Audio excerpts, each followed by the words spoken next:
নমস্কার, আমরা একটি কবিতা বলতে চাই, যার নাম হলো ঝড় রেখেছেন মৈত্রী দেবী।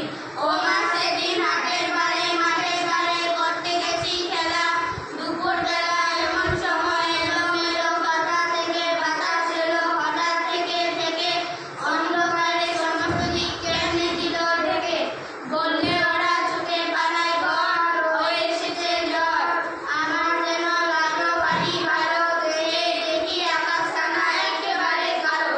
কালো হলো মুকুলতলা, কালো চাপার বন, কালো জলে দিয়ে বাড়ি আসলো মাঝি তাড়াতাড়ি। কেমন জানি করলো আমার মন, বলকানে না কয় আমার মনে হয় কাদের যেন ছেলে মাটির দোয়ার কেমনি করে হঠাৎ দিল ফেলে।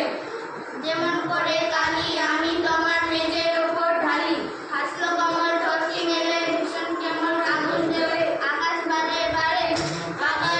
আবার বুঝি পালিয়ে গেল অনেক দূরে সাতসাগরের পারে। বাহ, খুব সুন্দর।